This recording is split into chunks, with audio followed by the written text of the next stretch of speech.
El 24 es el número mágico del cine. A 24 fotogramas por segundo se crea la ilusión del movimiento en la gran pantalla.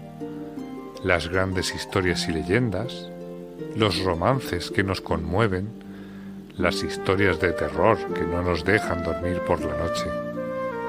Cruza el portal de la imaginación y viaja con nosotros por infinitas galaxias en las que realidad y ficción se funden en un abrazo.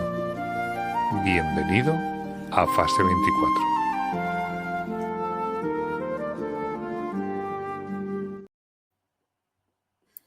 Saludos, bienvenidos a un nuevo episodio de Fase 24, bienvenidos a un nuevo episodio en el que vamos a hablar mucho de ciencia ficción, en el que vamos a hablar mucho de libros, en el que vamos a viajar de nuevo al futuro de forma, vamos a decir, tirando mucho de imaginación, pero también, ¿por qué no?, intentando sentar las bases desde la ciencia y de la tecnología de lo que vamos a comentar, porque hoy vamos con un episodio, yo me atrevería a decir incluso que parecido a uno que tuvimos hace poco, cuando hablamos de guerras lunares, de ese libro de J.C. Plaza y de Julio Envid, que, por cierto, volverá a Fase 24 pasado el verano, cuando lo comentemos ya leído. Pero ahora vamos con otro episodio que va a ir en esa misma línea a hablar de un probable, ¿por qué no decirlo así?, futuro de la humanidad, pero desde la óptica, desde la mirada de un autor que ha ido unos cuantos años más allá. Es casi un movimiento, vamos a decir, porque cuando nos llegó esta propuesta de podcast era un movimiento casi orgánico, ¿no? Estamos en un momento, año 2026, en el que estamos viendo muchas cosas de exploración espacial, de inteligencia artificial, de avances tecnológicos que nos hacen pronosticar cosas. Llegaron J.C. Plaza y Julio Envid con su novela, Guerras Lunares, que se situaba aproximadamente en el año 2050, mitad del siglo en el que estamos, y ahora de repente vamos a dar otro salto tampoco demasiado grande, nos vamos a meter aproximadamente en el inicio del siguiente siglo, con lo que debería ser un siguiente paso también lógico y normal en el avance de la historia de la humanidad. Desgraciadamente, lógicamente ya no estaremos para verlo, pero yo creo que por donde van los tiros de la novela de la que vamos a hablar hoy y de ese mundo del que podemos hablar, yo creo que podemos sacar muchas conclusiones. Puede haber muchas cosas interesantes de las que vamos a hablar en la entrevista de hoy. Antes de presentar al autor de la novela de la que vamos a hablar hoy, primero quiero presentar a mi compañero de faena, don Pablo Aguado. Nemba, ¿cómo estás, compañero? Muy buenas, querido Javi. Pues con muchas ganas porque, bueno, es cierto que con Juan Carlos Plaza, ¿no?, y Julio Envid tuvimos esa charla muy interesante que coincidía prácticamente con el lanzamiento de la misión Artemis. Luego hemos tenido también a lo largo de mayo mucho de ciencia ficción, ¿no? Ese mayo de ciencia ficción que pusimos. Y de hecho este mismo capítulo estaba pensado para haberse hecho en mayo, aunque las cosas de la vida cotidiana nos han hecho que tengamos que grabarlo un poco más tarde. Pero es que, claro, si lo de Juan Carlos y Julio es una cosa que llegaremos a ver, porque de hecho, claro, la NASA, ¿no?, ya plantea, casi tenemos fecha, ¿no?, 2028 que podamos llegar a la Luna, y se especula que China puede llegar en 2030, pues claro, prácticamente ellos ponen su novela, ¿no?, en los años 2050, pues inmediatamente después de eso, aquí vamos a tener pues toda una historia de cómo continúa el siglo XX, el siglo XXI, hasta llegar a un hipotético siglo XXII con, pues bueno, unas cuantas cosas muy interesantes que también, ¿por qué no decirlo?, encajan con algunas de las cosas que tú medio has planteado en tu propia novela. Pero bueno, vamos a dar ya la bienvenida, ¿no?, a nuestro invitado de hoy. Exactamente, está con nosotros hoy Julio Salvatierra, el autor de El mundo de las 6 ruedas. Julio, muy buenas, ¿cómo estás? Muy buenas, Javier, muy buenas, Pablo. Estoy muy contento de estar aquí porque me encantó el podcast que vi de los de Julio Envid y de Juan Carlos Plaza. y me parece que hacéis un trabajo estupendo, entonces estoy feliz aquí de compartir mis neuras particulares. Vamos a echar un buen rato, ya verás. Vamos a hablar un poquito de cómo has construido este mundo y nosotros te vamos dando también nuestra opinión, pero ojo, aviso a la audiencia, hoy vamos sin spoilers. De hecho, yo tengo que confesar que la novela en este momento todavía no la he leído. Es de esas, de hecho, quiero leer primero Guerras Lunares, ¿vale? Quiero hacer, esto va a ser, lo ha dicho Pablo, va a ser un poquito como sin querer, como si hubiéramos hecho una saga, ¿no? Primero me leo Guerras Lunares y después me leo El mundo de las 6 ruedas y después, oye, ¿por qué no? Volvemos a hacer otro episodio en fase 24 ya entrando a cuchillo en todas las tramas, en todos los personajes y en todas las cosas ya con spoilers. Pero hoy avisamos, hoy es para que conozcáis la novela, hoy es para que conozcáis a Julio, para que, oye, para que os acerquéis, ahora nos lo comentarás, Julio, dónde se puede adquirir la novela y más o menos la experiencia que ya estás teniendo del feedback que te están dando los lectores. Vamos a empezar por ahí, ya que se me ha ocurrido. ¿Dónde se puede comprar El mundo de las 6 ruedas y qué te está comentando ya la gente de esta novela?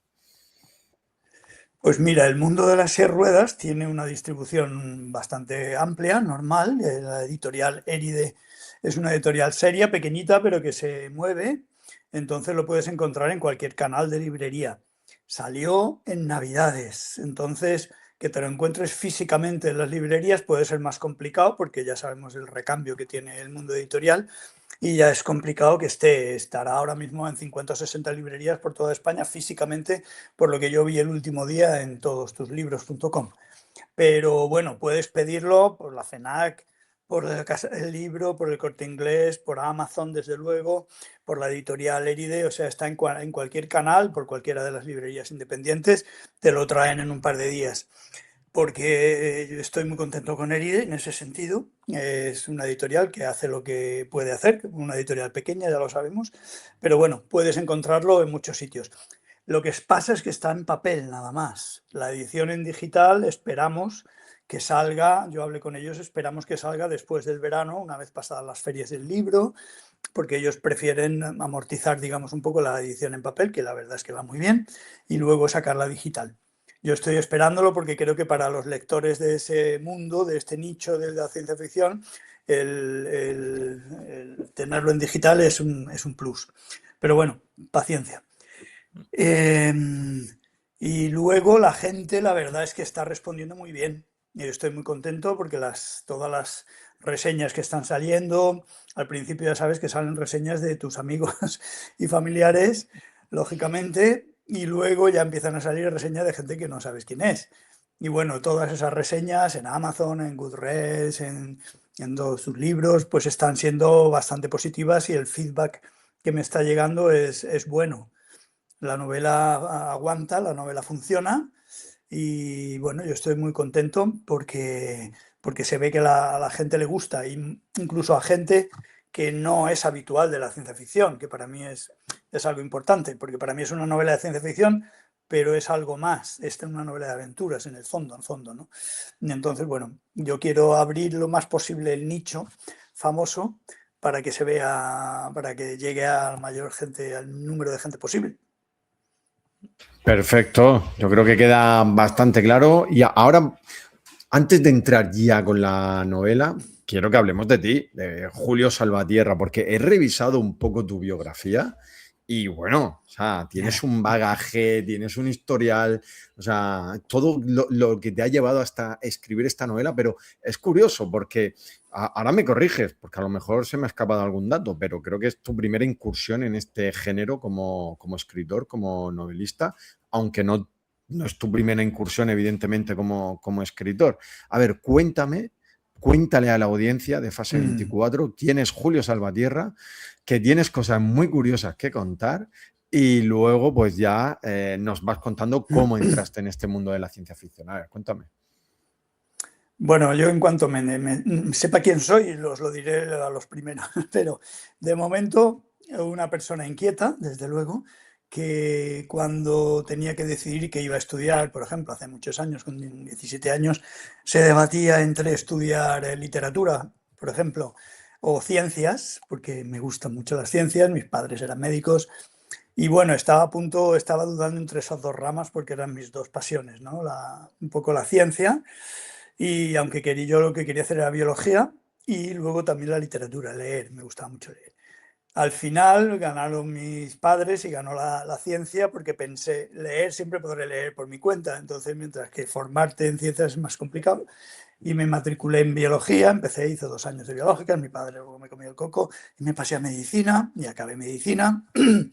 Y al final de medicina, toda esta parte literaria, digamos, volvió por sus fueros, porque empecé a hacer teatro en la facultad. Bueno, y eso me llevó de calle. El teatro, para quien lo haya vivido, es una experiencia avasalladora y maravillosa. Y después de acabar la carrera de medicina, que terminé, me presenté a probar suerte en la Escuela de Arte Dramático de Madrid, y con tan indescifrable fortuna que entré. Y a partir de ahí ya pues no hubo quien me quitara. Intenté volver a la medicina en algún momento, compaginar las dos cosas, pero bueno, fue imposible. El teatro, tuvimos mucha suerte, fundamos una compañía a poco de acabar, y ya eso me llevó de calle durante 30 años que nos dedicamos a hacer teatro, a escribir, yo fundamentalmente a escribir, a producir, a viajar mucho, a hacer un poco de todo. Yo estudié como actor, y luego, cuando ya estaba muy cansado de la furgoneta, de hacer cosas de producción, que la producción, quien conozca la producción de teatro y también hicimos audiovisual, es muy absorbente, estás haciendo todo el día cosas urgentes y muchas veces no te queda tiempo para las importantes.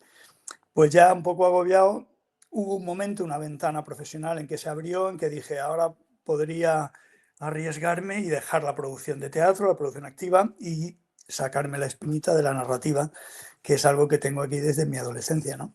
Porque yo he escrito mucho relato durante la carrera, durante el teatro, pero la cuestión de escribir una novela larga era algo que había intentado varias veces. Tengo algunas novelas cortas, pero creo que necesitaba más concentración de la que yo podía darle. Entonces dejé la producción y me dediqué y me concentré en esta novela. Y mientras seguía escribiendo también relatos y haciendo otras cosas, lógicamente. Y al final, pues ya la he podido sacar. Y bueno, es un primer paso. Vamos a ver a dónde nos llegan los demás. Perfecto. Nemba, seguro que tienes alguna inquietud. Venga, dale. No, bueno, lo primero es que creo que eres de Granada. Así es. Mi familia es de Porque Valencia, la gran familia, pero yo nací en Granada, sí. Y he vivido yo allí. ahora mismo estoy sito en, en esa ciudad, así que no se nota por mi acento porque yo no soy de ahí, Un efectivamente. gallego en Granada. Un Bueno, gallego en Granada. Sí. Ujú. Sí. Entonces, Bueno, eso me ha parecido curioso porque luego, estando también bicheando, he visto que, claro, estas Navidades, lo que pasa es que, bueno, la vida de uno siempre se hace muy complicada. Estuviste aquí presentando aquí es muy famosa la librería Picasso. Así que, bueno, ajá, sí, así yo es. espero que en otra ocasión sí pueda verte, porque lo primero que quiero decir es que, bueno, Julio tiene, para este libro, tiene una página web que está muy bien, que está muy completa y que te permite también, y yo sí hablaremos sin spoilers, pero de los 2 primeros capítulos que están ahí puestos, yo he anotado 4 cosillas que en algún momento iré sacando. Creo que no son spoilers porque precisamente lo que están puestos es para tener el gancho. Y es un poco a lo primero, porque, oye, nos acabas de decir una cosa muy interesante, y es, te pones a escribir una novela larga por primera vez buscando pues alargar un poco más, ¿no? Ese sueño, ¿no? de adolescencia, de juventud, y te metes con la ciencia ficción, que tiene en algunos puntos, claro, la complicación sí, tienes también esa inquietud científica, pero no ibas tanto por el punto de algunos elementos físicos que ha habido aquí, porque es que hablas de motores de curvatura, hablas de unas cuantas cosas que tal. ¿Cómo te pica por la ciencia ficción? ¿Qué gusanillo, por qué razón decides meterte por la ciencia ficción? Que eso siempre es un tema también muy interesante. Pues mira, yo empecé a leer de todo. A mí me gustaba leer. Empecé con las lecturas de niñez y de adolescencia normales, de aquella época, claro. Ahora ya no se leen esas cosas, pero bueno. desde Emilio Salgari hasta, bueno, Verne, H.G. Wells, Conan Doyle, todo lo demás. Y empecé porque tengo 6 hermanos, yo soy el menor y mi hermano mayor es un ratón de biblioteca que ha leído toda la ciencia ficción del mundo y más, todas las colecciones de Nueva Dimensión, de los cómics de Metal Hurlant, todas las grandes colecciones de Bruguera, todas llegaban a casa, porque mi padre además fomentaba mucho que leyéramos. Entonces yo leí desde de pequeño, de forma muy ecléctica, mucho tipo de género, y uno de ellos era la ciencia ficción. Pasaba de leer cuestiones más profundas, ¿no? Como unas crónicas marcianas más sofisticadas, más poéticas, a una novela de space opera, a Heinlein, a Arthur C. Clarke, a Philip K. Dick. Entonces, y eso lo mezclaba con realismo mágico y con novelas de otro tipo. Entonces, bueno, eso me quedó junto con la parte esa científica, porque en nuestra familia somos muy particulares y todos los hermanos hemos hecho algo de ciencias en general. Entonces me quedó ese mundo y me gusta además mucho la especulación, ¿no? La literatura especulativa que le llaman ahora de vez en cuando. Plantearte, me gusta saber, imaginar por qué las cosas son como son y a partir de ahí cómo podrían ser dentro de un tiempo, ¿no?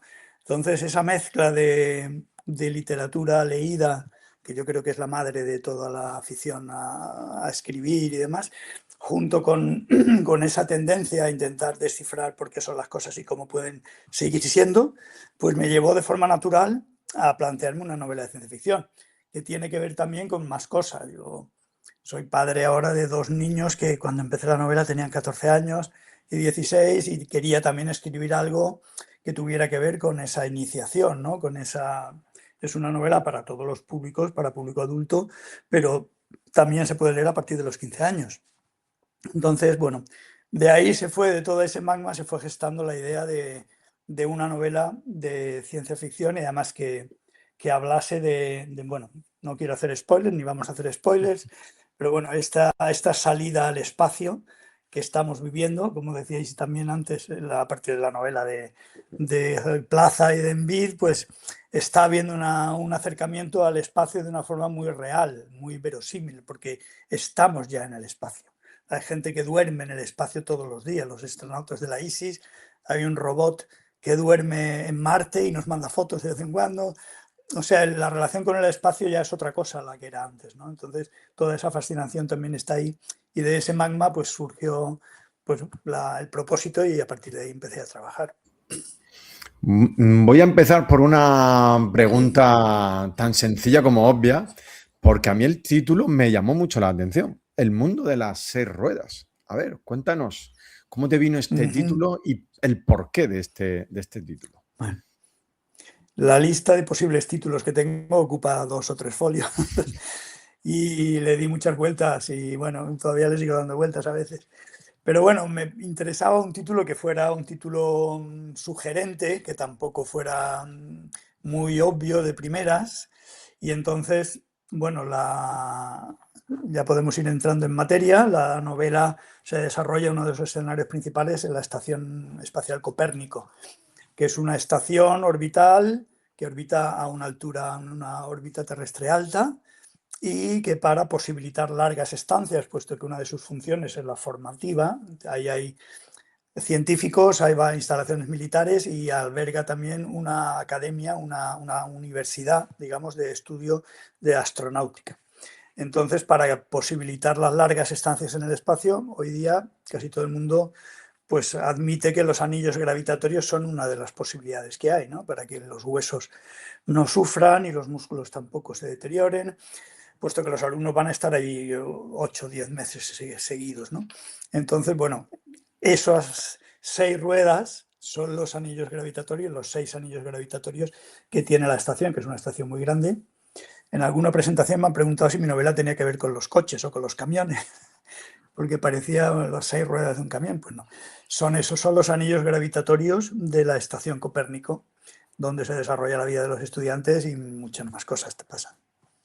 Yo al principio pensé en las 6 ruedas, fíjate, iba por ahí, yo pensé en un vehículo de estos de exploración de Marte y tal, que a veces parece que tienen más de 4 ruedas, ¿no? O sea, pensé en uno de esos, pero luego ya cuando vi la portada, efectivamente, te lleva a esos anillos, efectivamente, a esas ruedas. Que, por cierto, la portada del libro, que es una portada muy llamativa, la vamos a utilizar de miniatura, ¿vale? Para el episodio, para ilustrar el episodio, y dejaremos en la descripción del audio, me parece importante también, la web a la que se refería Nemba, que es una web que yo creo que está muy bien trabajada. Me has dado muchas ideas, Julio, te lo tengo que decir, para la segunda parte de mi novela. Me has dado muchas ideas. Creo que es una página muy trabajada, y también ya, aunque desde la misma web tú ya pones más o menos los sitios en los que se puede comprar la novela, también dejamos algunos puntos de venta, pues, para facilitar las cosas, ¿no? A la gente que pase por este podcast. Así es que en la descripción del audio dejamos información extra. Venga, Nemba, vamos a entrar en materia ya en este mundo que nos ha creado Julio. Vámonos al siglo XXII y a ver qué cosas te han llamado a ti la atención, Pablo. Bueno, tengo que decir que en lo que Julio ha subido en la página web, lo digo porque lo he releído esta tarde para tenerlo fresco, tiene unos anexos al final de esos 2 capítulos donde te sitúa muy bien el mundo en el que estamos. Y tú ya sabes, Javi, que a mí es una de esas cosas que me gusta. Yo, sobre todo en la primera parte, le estuve planteando a Javier en muchos puntos, luego ya me lo tuvo que aclarar, por ejemplo, qué había pasado con la incipiente colonización espacial del sistema solar que había en su propia novela. Pues claro, a mí me gusta mucho el world building, en la construcción, lo que es lo que tenemos, ¿no? en esto. Y creo que tú lo has planteado bastante bien. Me gusta esos 3 anexos que son, pues, como extractos, bueno, sería de una especie de Wikipedia, pues un poco plantean a la gente que estamos en un mundo que ha pasado por una tercera guerra mundial, que desde nuestro punto de vista, pues es dentro de unos 30 años aproximadamente, 20, 30 años, y claro, sus consecuencias terminan, y si se puede decir, con la unificación del mundo. Aunque me imagino, por cosas que pasan en esos 2 primeros capítulos, imagino que más, que sigue habiendo muchas tensiones. Y aquí, luego hablaré en la parte, ¿no? de influencias, porque aquí tengo 4, 5, 6 o 7, 8 cosas anotadas, con guiños, con muchos guiños curiosos, que me gusta mucho, ¿no? Cómo tienes planteada esa estación espacial. No solo por las 6 ruedas, ¿vale? O sea, y la parte técnica, porque además hay un elemento muy interesante, y es que las ruedas giran para dar gravedad, pero giran alternas, una para un lado, otra para el otro. Tiene todo el sentido del mundo, porque, bueno, pues mira, aquí mismo en Granada, en el Parque de las Ciencias, en una de las salas tú puedes probar qué pasa si tienes una rueda girando que te puede mover. Si estás, por ejemplo, pues sentado en una silla que tiene capacidad de movimiento, como puede ser una silla de estas de escritorio. Entonces, claro, hay un montón de elementos científicos interesantes. A mí me interesa, dentro de este mundo, cómo se te ocurre, no tanto la guerra, sino que a partir de ahí salga el mundo unificado, y en esta dirección en particular, en cada vez intentarlo convertir en más colectivizado. No sé si me he explicado bien en la pregunta. ¿Cómo se te ocurre esa función del mundo, esa evolución en particular? Pues mira, hay una tesis de la novela para mí que era plantearte, bueno, lo que decía antes, ¿no? El qué va a pasar, cómo puede evolucionar. A mí me fascina la capacidad del ser humano para hacer cosas maravillosas, y también la capacidad para hacer cosas horrorosas y terribles, y las dos juntas, ¿no? Entonces, ¿cómo va a vencer? ¿Qué va a vencer al final? Pues no lo sé, y a lo mejor no vence ninguno de los dos. Seguimos en esa dialéctica todo el tiempo, ¿no? Pero hay una constatación del mundo que por desgracia ahora se está perdiendo, de ese multilateralismo que parece que empezó a funcionar un poco después de la Segunda Guerra Mundial. A mí me gustaría hablar de todo esto con Julio Embid algún día, con más tranquilidad, porque él sabe mucho de esto. Pero bueno, después de la Primera Guerra Mundial surgió la Sociedad de Naciones con el fin de evitar que hubieran nuevas conflagraciones mundiales. No sirvió para nada y apenas 15 años después o 20 empezó la Segunda Guerra Mundial. Después de la Segunda Guerra Mundial surgió la ONU, que tenía mucho más presupuesto y mucha mayor apuesta por parte de las grandes potencias para que hiciera algo. Tampoco fue suficiente, ni es suficiente, como estamos viendo ahora, por desgracia. Está herida de muerte por el Consejo de Seguridad, el funcionamiento que tiene.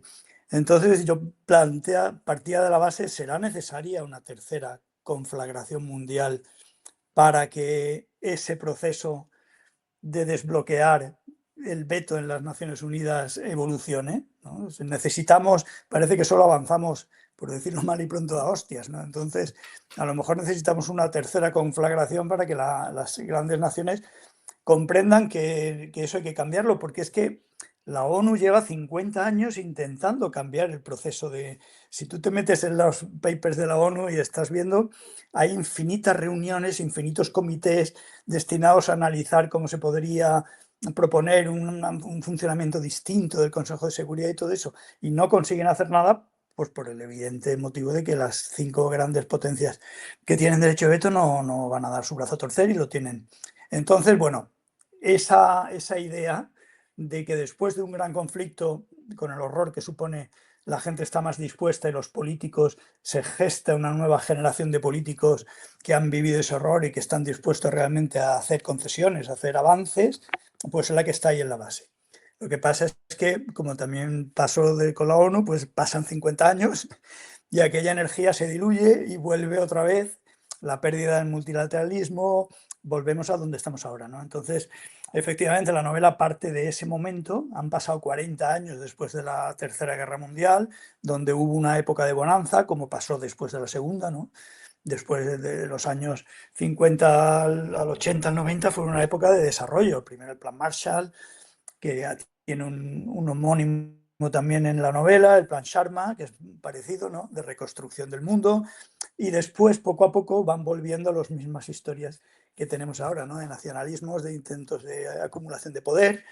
Y bueno, esa es, digamos, en la parte política, una de las patas en que se apoya la novela, ¿no? Es efectivamente, yo no quiero escribir una utopía ni una distopía, no me gustan. Quiero escribir lo que yo llamo una normotopía, es decir, seguimos han mejorado cosas, hemos cambiado, vamos aprendiendo, pero el avance es muy pequeñito, es como un caracol. Y uno no sabe qué va a pasar dentro de unos años en la novela, no sabe, porque están volviendo a aparecer esos problemas, ¿no? Fíjate, con lo que estás comentando me ha surgido una duda. Y esto ya sería casi más pedirte tu opinión, ¿no? Porque estás hablando de la Tercera Guerra Mundial. ¿Piensas que si llega a haber una Tercera Guerra Mundial habrá otra oportunidad para la humanidad? ¿O esa guerra mundial, con el poder de destrucción que tiene el ser humano, podría ser la última? Lo digo porque a mí me aterrorizó, por ejemplo, Vladimir Putin cuando... poco antes de empezar la guerra contra Ucrania, que parece que se nos ha olvidado cuando empezó, que parecía que no iba a empezar, él dejaba un mensaje con una frialdad que a mí me lava el corazón, en el que poco menos que decía que él la guerra no la iba a perder. O sea, podría conseguir sus objetivos o no conseguirlo, pero que cuidado con que los demás se metieran en la guerra. O sea, hemos visto que ha permitido cierto tipo de ayuda a Ucrania, pero cuidado con que los demás apoyaran a Ucrania de tal manera que Rusia pudiera perder la guerra, porque en ese momento iban a perder todos. Y además lo dijo así de tajante.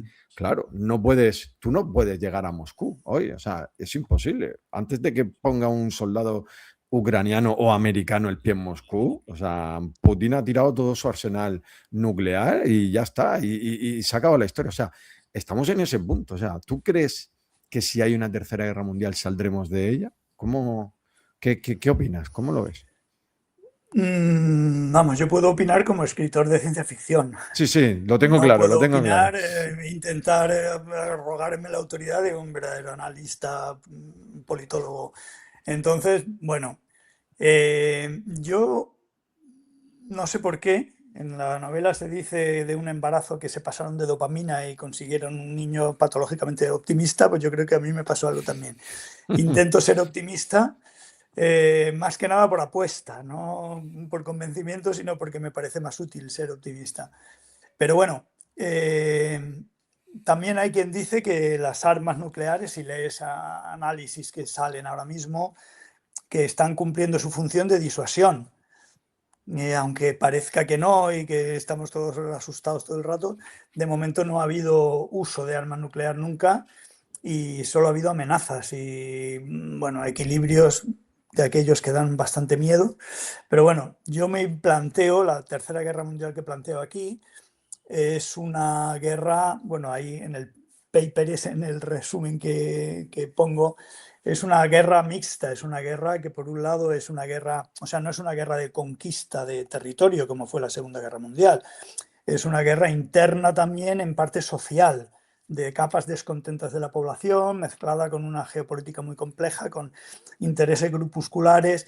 Entonces no se hace un uso de las armas nucleares exhaustivo, se usan en algún momento puntualmente en algunos sitios. Tampoco he desarrollado con pelos y señales el transcurso de la guerra, pero no hay un uso. Hay algunas zonas del planeta que se quedan inhabitables durante una temporada, durante 20, 30, 40 años, como pasa en Chernóbil, pero no es una guerra tremenda, ¿no? Y luego también hay quien opina que, bueno, que nuestra capacidad destructora podría acabar bastante, no acabar del todo con la especie humana, dañarla muchísimo, pero bueno, hay un divulgador que a mí me gusta mucho, que es Stephen Jay Gould, que es un paleontólogo que ya murió y que hablaba de que aunque detonásemos todo el arsenal nuclear que tenemos, los miles de kilotones que tenemos, paleontológicamente eso sería una pincelada en la vida, que es lo que él estudiaba, ¿no? En la vida de paleontología a través de las eras y los... sería una pincelada que luego pasaría y el planeta continuaría con su ciclo, la vida cambiaría, todo pero no tenemos capacidad de erradicar la vida sobre el planeta, no tenemos esa capacidad. Entonces, bueno, ahí me agarro yo para ser optimista y plantear una tercera guerra mundial que es terrible, que mueren 1.000 millones de personas, que es muy dura, pero porque es una guerra que nace también de esa extrema desigualdad que la acumulación de riqueza actual está produciendo, ¿no? Mezclada con también intereses geopolíticos. Y bueno, es una guerra muy, muy oscura, muy mezclada, ¿no? Pero quiero pensar que somos así, o sea, que nos damos que somos los únicos animales que tropiezan muchas veces en la misma piedra, pero que luego también somos capaces de rectificar. Y yo quiero creer que seríamos capaces. Lo que planteo en la novela es eso, ¿no? Es ese toque de atención, digamos, para que pensemos, ojalá consigamos evitar una tercera guerra mundial, desde luego, no sea necesario, es una hipótesis. Pero bueno, yo creo que sí, que podemos pensar en muchos escenarios donde esto sería posible. Si van a ser estos u otros, eso ya no lo sé. Nemba. A ver, tú estás hablando de que efectivamente, gracias a esta tercera guerra mundial, damos un paso hacia adelante. Y me ha gustado mucho el término de normotopía, lo tengo apuntado 2 o 3 veces, pero yo aún así le veo elementos de distopía, incluso elementos, pues bueno, las granjas humanas, que bueno, en realidad son ¿no? los institutos de las instituciones de desarrollo humano, que básicamente es una forma para, ¿vale? Eso está en la página web, de educación colectiva de los pues de las nuevas generaciones. Claro, eso a mí me ha sonado a un mundo feliz, ¿vale?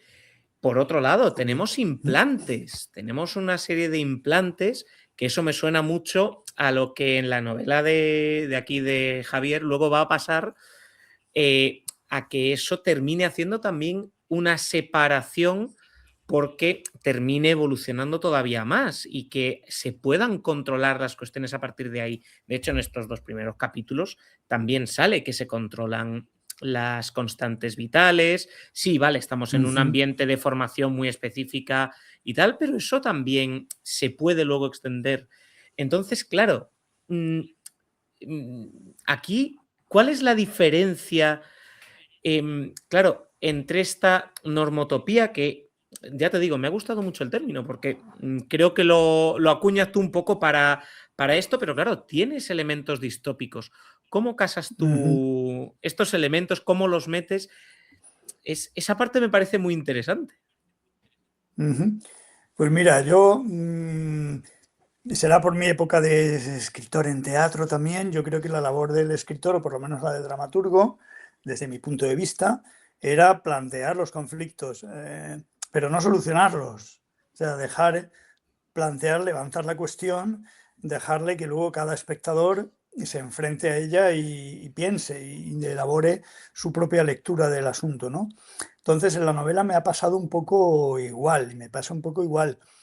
A mí lo más bonito, o sea, a mí me gusta mucho que ha habido gente que me ha venido diciendo, tu novela es estremecedora porque yo me imagino lo que está pasando y me parece terrible, y es que vamos hacia ahí, esto es horroroso.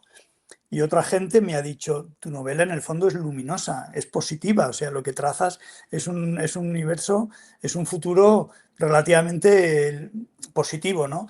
Y eso es lo que a mí me gusta también, o sea, yo no vengo aquí supongo que cada uno, ya dije antes que yo soy un optimista un poco patológico, pero lo que quiero es que cada uno saque sus propias conclusiones y efectivamente Un mundo feliz es una distopía, porque estaba escrito además en un momento en donde, pues bueno, la Guerra Fría, Rusia, todo aquello era muy amenazante, ¿no?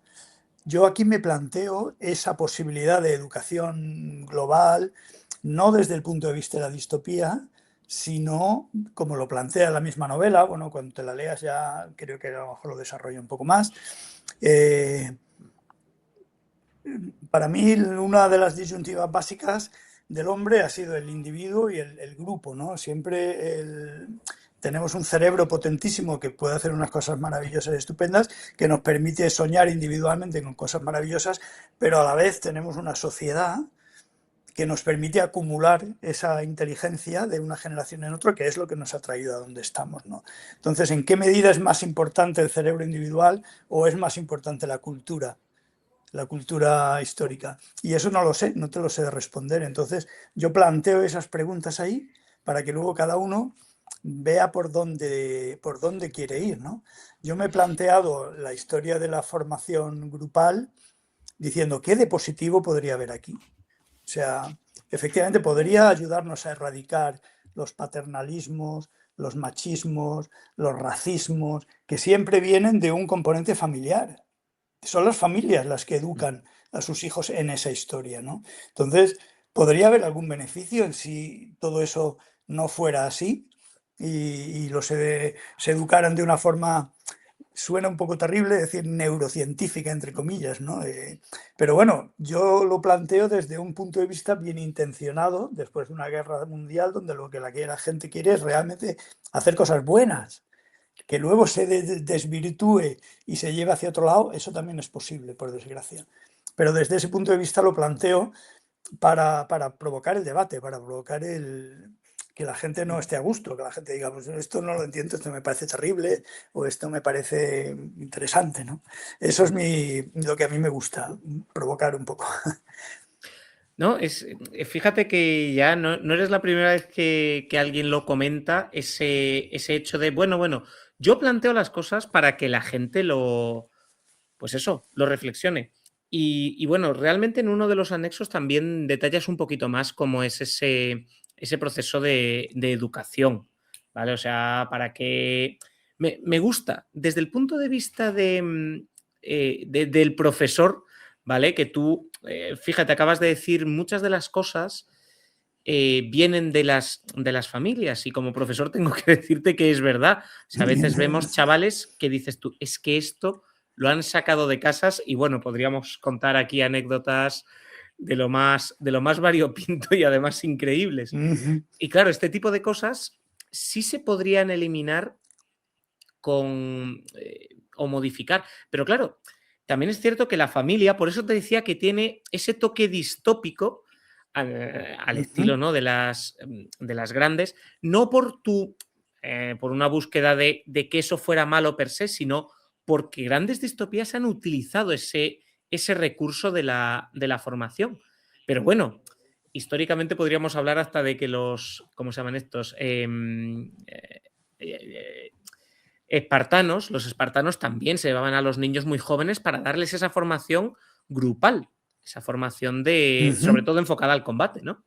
Entonces, claro, me gusta mucho porque desde ese punto de vista yo creo que tú has planteado no solo en la educación, sino en más elementos, esa dicotomía, ese enfrentar una parte a otra. Y quería yo plantear también, ¿no?, sobre eso, cómo no solo desde el punto de vista ahora, ¿no?, social, porque es de lo que hemos estado hablando, sino también desde el punto de vista técnico. ¿A qué elementos te has agarrado para decir, vale, nuestra tecnología va a llegar hasta aquí? Porque para que la gente se haga una idea, tenemos los ascensores espaciales, que bueno, son un viejo anhelo que sería muy interesante para abaratar lo que es la subida tanto de personas como de materiales al espacio, pero tienes también y hablas, ¿no?, de hiperespacio y motores de curvatura, ¿no?, también esos implantes. ¿Cómo has decidido hasta dónde llegar con la tecnología? ¿En qué te has basado? Porque, oye, digámoslo así, que el día de hoy a tu novela pasan unos 90 años. Sí, es verdad que yo creo que la mayoría de las novelas de esas proyecciones se adelantan demasiado, o sea, lo ponen demasiado cerca, ¿no? No hay más que pensar en 1984, que lo situó en un momento en que todavía eso pues no... Es verdad que sí que había la parte, en la Rusia stalinista y tal, pues había eso, en parte podía tener visos no digo de realidad, pero con notaciones muy demasiado evidentes y palpables, ¿no? Pero vamos, es posible que sí que, como la mayoría de estas utopías, de estos avances, lo adelanto demasiado. Me he basado, o sea, las dos grandes licencias ya son las que tú has dicho, ¿no? Intento que más o menos el cálculo de viajes y de trayectorias y tal sea mínimamente riguroso, pero me tomo dos licencias. Una es esos ascensores espaciales, que bueno, que sí que es verdad que ahora ya hay empresas que dicen que están trabajando en ello, pero bueno, de momento no parece que haya materiales suficientes como para construir esos tubos de 35.000 kilómetros. Y luego el tema de la hiperimpulsión y de los motores de curvatura, que por lo que sabemos en la física actual, pues no son posibles, ni se lo espera de momento. Pero claro, ahí me he tomado la licencia del escritor de ciencia ficción. Hay una web que me ayudó sobre todo al principio, que es una web muy curiosa que tienen los ingleses, que nos dan sopas con onda en esto, que nos llevan mucho de ventaja, que es Atomic Rockets, y que es una web escrita por un grupo de locos justamente para esto, es decir, todos los proyectos de ciencia ficción que pueda tener un escritor, todos los ítems, todos los tropos que pueda pensar, pues están allí desarrollados, diciendo los pros, los contras, el por qué sí se puede hacer, hasta dónde se puede hacer, el por qué no se puede hacer, lo que dice la física actual. Están también una historial de lo que se ha dicho en las novelas de ciencia ficción, en las películas de ciencia ficción, sobre cada cosa, ¿no? Entonces, bueno, evidentemente el viaje de curvatura es simplemente una idea teórica desde Einstein y de Alcubierre y tal, pero no estamos, en fin, no es posible, ni de momento es posible viajar más rápido que la velocidad de la luz, ni se espera que sea posible. Pero bueno, como hay algunas teorías científicas que abogan ahí, pues ahí me he agarrado yo para intentar posibilitar cosas. No tanto en esta novela, donde los viajes son tentativos, están aprendiendo a maniobrar con ese viaje de curvatura, ¿no? Pero bueno, en sucesivas entregas que tengo pensado, ahí tendría un poquito más de peso. Y bueno, había una tercera licencia que me he tomado también, que es la energía de fusión.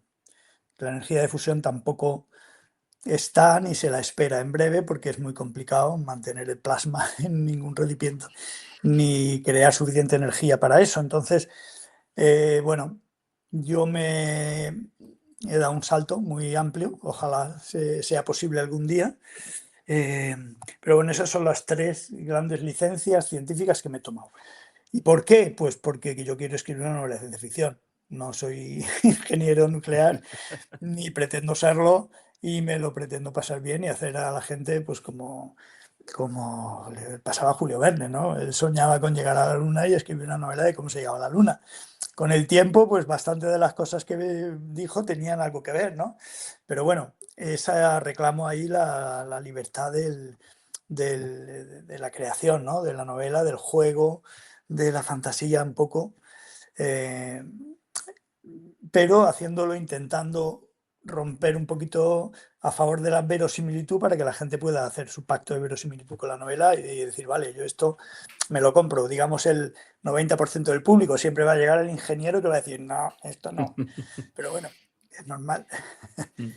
No, pero ¿Cómo te entiendo? Madre pero mía. es muy ¿Verdad? importante ese pacto de verosimilitud, esa suspensión de la incredulidad que firmamos con el autor, que efectivamente está basada en que, sí, vale, hacemos unas asunciones, esto es ciencia ficción, pero que dentro de ellas tengan esa credibilidad. Pues Julio Verne en ese viaje a la Luna pues tenía sus cálculos y te hacía la cuenta de cuánto algodón pólvora necesitaban y de cuánta agua tendría para amortiguar el golpe. Pues lo mismo, quiero decir, o sea, no me parecen... quizá el motor de curvatura más, pero bueno, soy fan de la Guerra de las Galaxias, tampoco nos vamos a meter con el viaje hiperespacial. No claro. Hoy, otro día puede, pero bueno, la energía de fusión y los ascensores espaciales en un siglo, pues me parecen relevantes. Pues Javi, no sé si tú quieres preguntar aquí alguna cosa. Sí. Hombre, por supuesto. Aquí, bueno, podríamos estar toda la noche hoy con Julio, pero por centrarnos en los temas que hemos tocado, qué importante eso que has dicho y que estabais comentando ahora, Nemba, el tema de la coherencia dentro de, a ver, cuando uno lee ciencia ficción y dependiendo de la ciencia ficción que lea, firma un pacto, ¿no? Con el autor. O sea, me puedo creer determinadas cosas. El problema viene si luego, o sea, puede ser más problemático que un personaje que se comporta de determinada manera de repente se comporte de otra, ¿vale? A que viajes a la velocidad de la luz. O sea, eso es así, es tal que así. O sea, además lo hemos hablado en este episodio, en fase 24, por ejemplo, con una serie basada en la Tierra Media. Hoy, sí, lo siento, es un tema que hoy no tocaba tocar, pero que hoy voy a tocar, que es uno de mis temas fetiche. Los anillos de poder, ¿vale? O sea, yo me puedo creer que existan los elfos y que los elfos no mueren. O sea, yo puedo creer en la Tierra Media. Lo que no me puedo creer es que de repente tengan que hacer un viaje de 700 leguas, tengan caballos y se vayan a pie. O sea, una cosa tan sencilla como esa. ¿Sabes de lo que hablo, no, Nemba? O sea, ese tipo de cosas son en las que, para mí, donde está la verosimilitud. Así es que a mí me parece muy bien que como autor de ciencia ficción te hayas tomado tus licencias porque eso tiene que ser así. Y por cierto, vamos allá. Con el tema de la tecnología, la inteligencia artificial, me gustaría saber qué papel juega en tu historia, qué elementos de inteligencia artificial has metido en esta historia, cómo funcionan, porque para mí en mi novela sí es bastante importante. En mi novela hay, te lo digo para ponerte en situación, hay seres humanos a los que yo llamo híbridos, ¿vale? Que han integrado ya la inteligencia artificial en su intelecto, con lo que tienen el poder de computación de la IA sin perder su conciencia humana. Es decir, ya se ha alcanzado ese punto. A mí me gustaría saber qué papel juega la IA en tu novela y cómo la reflejas, es que la reflejas de alguna manera. A ver, cuéntame. Pues mira, la IA es una de las cosas que alguna gente me ha dicho, te falta IA, te falta tratar más la IA y tratar más los robots, me decía el otro día un escritor también de ciencia ficción. Y es verdad que la IA está tomando ahora mismo un protagonismo muy grande y en la novela se la considera, pero tangencialmente. Digamos que a mí me dijo una de las primeras lectores beta, me dijo, "Uf, en tu novela hay mucha tela que cortar". Y dije, sí, hay mucha tela que cortar, o sea, planteo muchas cosas y algunas solo las planteo de pasada, porque es que si me meto a desarrollar eso ya nos metemos en una novela de 1000 páginas y no puede ser. Y entonces están apuntadas y están pensadas para, a lo mejor, si hay más entregas, desarrollarlas un poco ahí. Entonces, la IA, por ejemplo, sí que se habla de que ya no existen escritores. Los escritores que quedan son compiladores, son, digamos, pastores de la IA, arreglan un poco, hacen cosas, pero realmente la IA, la novela, perdón, está narrada en dos personas. Hay capítulos que están en primera persona, narrados por Demian, por el protagonista, los capítulos de más acción, más en presente, y luego hay otros capítulos donde al principio se habla de, está narrado por el sistema central. Es un sistema en el que la capacidad de procesamiento ha aumentado de tal forma, se habla de no sé cuántos son yottabytes o no sé qué, las capacidades de transmisión de los bytes por segundo y tal. Entonces hay un procesador central que administra y que tiene todos los datos de cada persona desde que ha nacido. Por supuesto, esto dependerá también de la zona en que haya nacido, de la riqueza de la región y todo eso. Todo eso no se desarrolla, pero yo lo tengo en la cabeza un poco. Entonces, la parte que nos cuenta lo que está pasando la escribe, digamos, esa inteligencia central, que es una inteligencia artificial de Demian, que tiene todos los elementos que Demian ha vivido durante su vida, ¿no? Y que escribe, digamos, nos cuenta eso desde un poco desde el punto de vista de Demian, pero no es Demian, es una tercera persona, ¿no?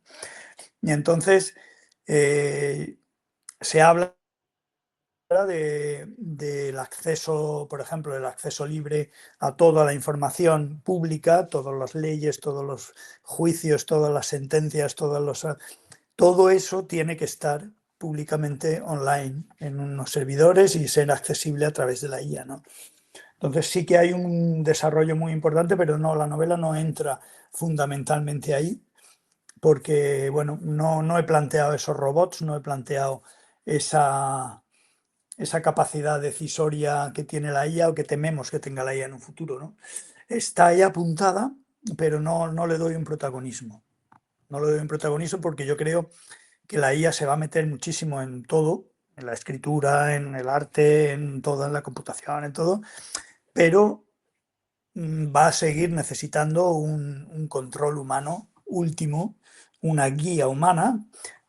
De momento, por lo que sabemos, eso no puede ser sustituido por nada, ¿no? Y yo últimamente, tengo un amigo que es escritor también y que es coach especializado en escritura con inteligencia artificial, y él me pasó un estudio donde habla de un montón de relatos que han sido hechos en la Universidad de Yale, creo que era, relatos escritos por licenciados, por másters en escritura creativa, seres humanos, relatos de 400 palabras que han sido confrontados en un estudio a doble ciego con lectores anónimos que no sabían de quién, con relatos escritos por la IA. Entonces había dos casos, uno en que la IA, tú le dabas un solo prompt a la IA y le decía, escribe un relato sobre tal, tal, tal, tal, entonces los lectores escogían en un 95% los relatos escritos por humanos, pero luego había una segunda parte en que los escritores habían tutorizado la IA, o sea, habían ido escribiendo los relatos, pero no con un solo prompt, sino desarrollándolo en comunión con la IA. Le decían, escribe un párrafo, escribe no sé qué, luego retoca esto, lo otro, tal.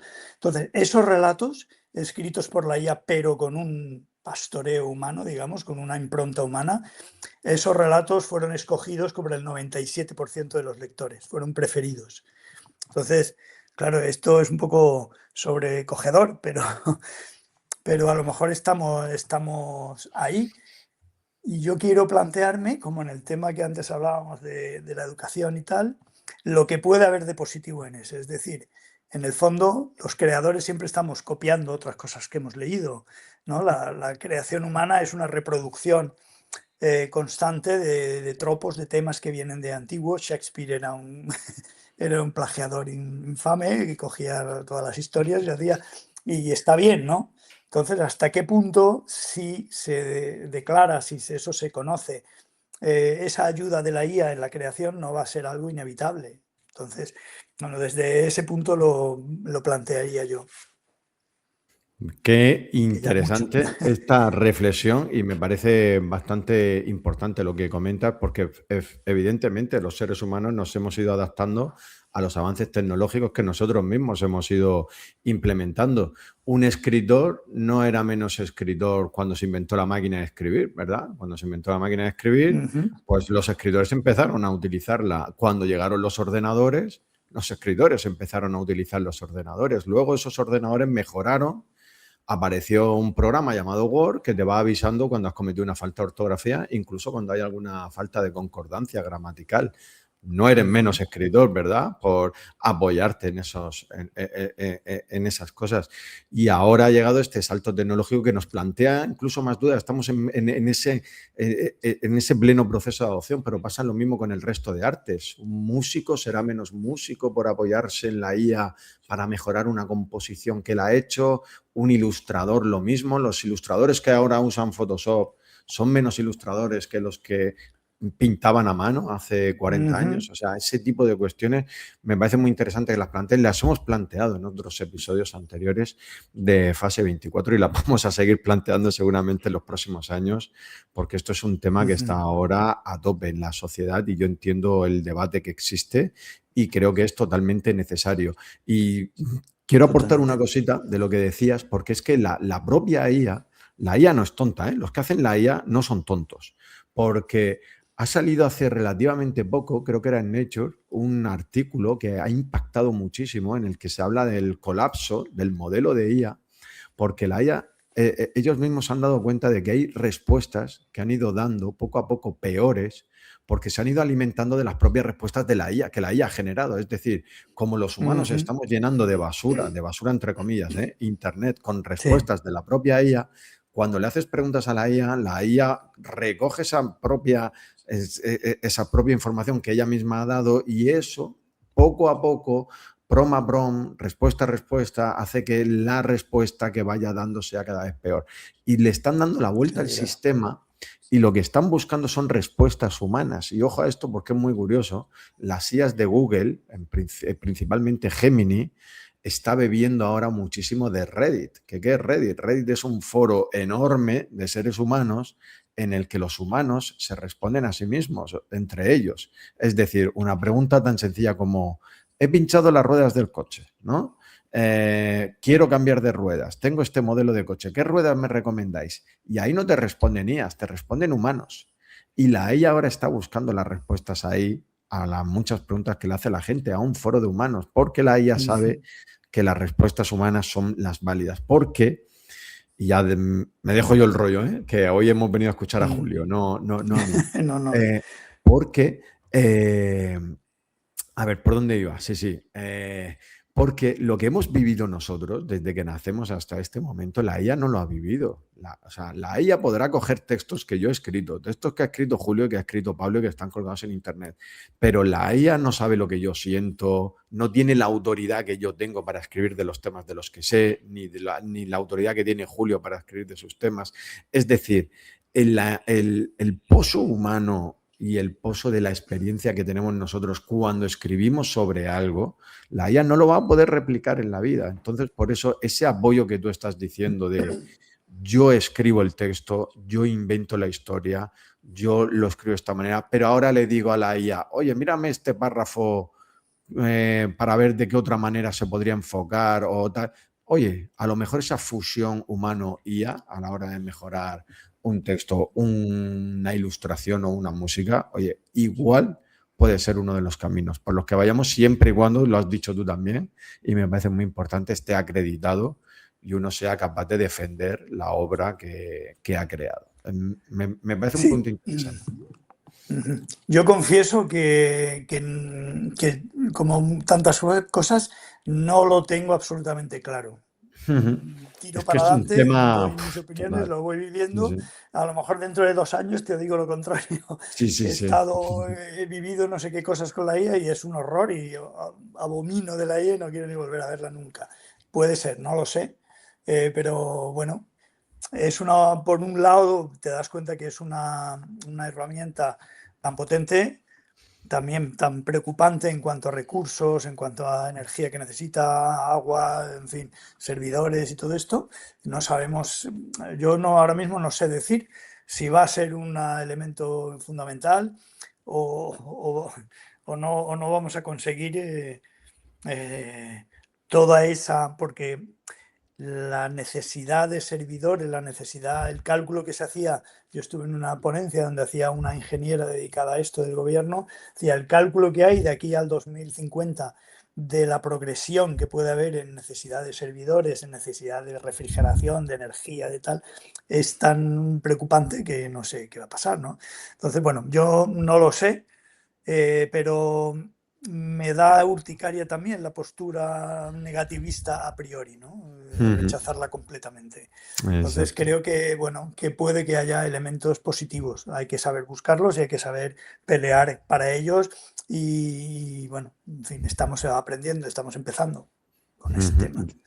Dice Elon Musk que va a lanzar los servidores al espacio, que se van a alimentar de energía solar. No sé, a mí me parece una idea brillante la que él mostró en una... A ver, ahora me comentas, Nemba, pero me pareció una idea brillante porque la recreación que él hizo de un montón de servidores alimentados por energía solar en el espacio, oye, potencialmente puede resolver muchos problemas de una tacada. No sé. A ver, Nemba, que no te convencía No, mucho la ahí solución hay de... que. Sí, sí, la idea es muy buena. Lo que pasa es que hay que plantearse muy bien. Uno de los grandes problemas, que principalmente lo acaba de decir Julio, es el del agua. Es una cuestión de refrigeración. Eso aumenta mucho la temperatura. En el espacio únicamente se elimina calor por radiación. Y claro, estamos en el vacío, no podemos utilizar agua para refrigerar o internamente, pero claro, tiene que radiar el agua, entonces tarda más. Ahí hay que darle una vuelta. La idea es buena, pero hay que terminar de ubicarla. Ahí hay muchas cosas interesantes. También se puede poner en el fondo del mar, que es una de las cosas, porque si solamente necesitas refrigeración, ahí la corriente per se y la cantidad de litros que hay se presupone que. Pero claro, ahora mismo Mm, es un, es un debate muy abierto. Es un debate muy abierto. Aquí también Javier sabe que yo la uso. Me ha gustado mucho el término pastoreo. Yo la Sí, pastoreo. a mí también, a mí también. Yo creo que es un término que voy a empezar a utilizar a partir de ahora, Julio. Porque, no, porque es verdad, porque uno quiere algo. Yo sé lo que quiero y quiero que tú me lo mejores de esta manera. Y yo te voy diciendo por dónde tienes que ir para que tú me des esa parte más ampliada. Yo te doy 50 ejercicios que he hecho yo, necesito ahora variaciones de estos ejercicios así. Oye, es que nos puede ayudar mucho. Yo ahí también me inclinaría hacia lo positivo, por lo menos por ahora. Entonces, Muy Sí, bien. sí, el tiempo lo dirá, el tiempo lo dirá. Vamos, efectivamente. vamos a hablar de la sociedad, de la sociedad que has construido, Julio, en el mundo de las 6 ruedas, porque me ha parecido también un punto curioso, un punto en el que yo creo que también has pensado mucho, hasta donde se pueda contar, ¿eh? Que no sé si aquí me estoy metiendo en territorio de spoilers, pero has creado ahí una estructura social y me gustaría saber cómo la has pensado y cómo se ha dividido esa sociedad que has creado. Bueno, la verdad es que, como otras muchas cosas, ya he dicho antes en la novela, están simplemente apuntadas para que luego, como decía el otro, la literatura la crea el lector, para que el lector se rellene los huecos. Entonces, hay elementos, pero tampoco es una de las cosas que me hace, que siento que debo trabajar más en la siguiente entrega que estoy empezando a idear.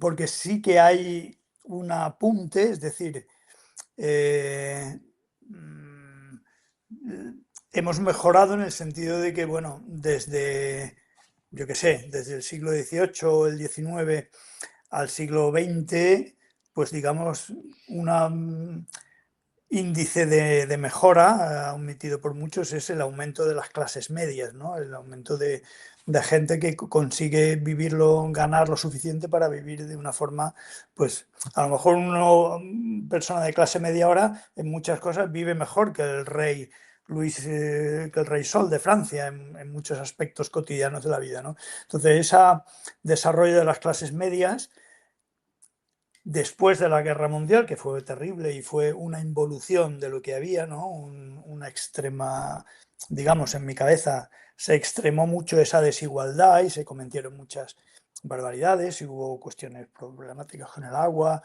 y hubo todo un sector de la sociedad, la más desfavorecida, que se rebeló y nutrió de combatientes muchos ejércitos desesperados, ¿no? Entonces, después de la Guerra Mundial se ha prestado atención a eso y digamos que las clases medias se han desarrollado, han vuelto a desarrollarse. O sea, yo me imagino que en esta sociedad hay menos tercer mundo de lo que había en el siglo XX, ¿no? En el siglo XXI. Pero tampoco me he metido en Honduras a subrayar esto, ¿no?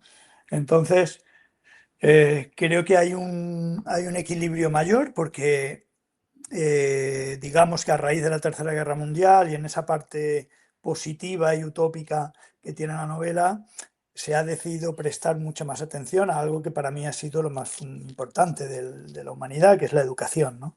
Digamos que uno de los axiomas de Sharma, que fue el padre político de las naciones del United World y tal, era la educación. La educación es lo más importante. Hay un axioma que se cita en la novela. Es lo más importante que ha tenido nunca la humanidad, mucho más importante que la empresa, que la ciencia, que la religión, que la tecnología. Lo más importante es la educación porque es la forma de construir sociedad, ¿no? Entonces, gracias a eso, a ese axioma y a esa preocupación, se ha conseguido disminuir muchísimo las bolsas de pobreza y las bolsas de delincuencia y tal en el mundo, pero siguen estando ahí. O sea, se ha creado, por ejemplo, en la parte de Internet, se ha creado un sistema de verificación global que impide las fake news, que impide el falseamiento. Sin embargo, automáticamente se ha creado también una red del inframundo que siguen utilizando los tráficos ilegales de sustancias, de personas, de drogas. Entonces, hay esa doble visión en que hemos mejorado, estamos mejor que antes, pero no hemos acabado con la desigualdad y además estamos en un momento que el mundo está pendiente de un hilo, digamos, por las diversas cuestiones que están pasando en la novela y donde puede volver a producirse movimientos de involución, digamos ahí, ¿no? Pero bueno, es algo que me interesa desarrollar. Es verdad que la sociedad, los aspirantes a estudiar astronáutica, pues son gente muy preparada y provienen de, digamos que es la élite, en cierto modo, ¿no? Entonces, eso me ha evitado también que entre, digamos, en las partes más terrenales que se han quedado en tierra para trazar esa sociedad. Pero bueno, me lo apunto y es una de las cosas que tengo para las próximas entregas, profundizar un poco ahí. Pablo. No, yo, si queréis, avanzamos un poquillo con la parte de, pues eso, dentro ya de también, una vez pasado eso de sociedad y demás, pues un poco dónde se ambienta la novela más allá, ¿no?, de la estación, de nuestra estación espacial, que, bueno, por cierto, describes con bastante detalle, como ya hemos comentado, en la Copérnico. ¿Qué más lugares hay? ¿Por qué esos lugares? Y digo tanto de la Tierra como del sistema solar. Uh-huh. Bueno, hay varios lugares. Hay un capítulo entero dedicado a la historia de Capek, que es un poco, envidia del Marte Rojo de Kimley, de Kim Stanley Robinson.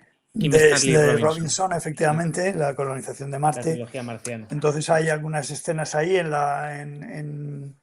digamos, en la primera toma de contacto y la construcción de la primera base marciana subterránea. Hay también varias escenas en diversas bases, en bases de repostaje, digamos, de hidrógeno, que está en Calisto, en una de las lunas de Júpiter.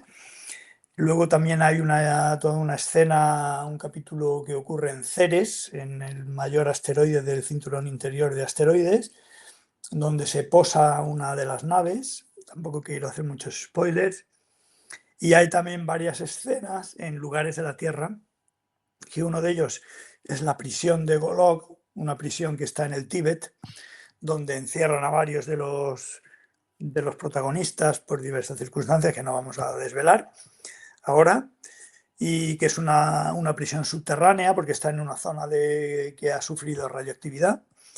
Y luego está el ministerio, la sede de poder militar de la United World, donde está Gaia Kuznetsova, la ministra de Defensa, y que es una de las figuras importantes en toda la historia, ¿no?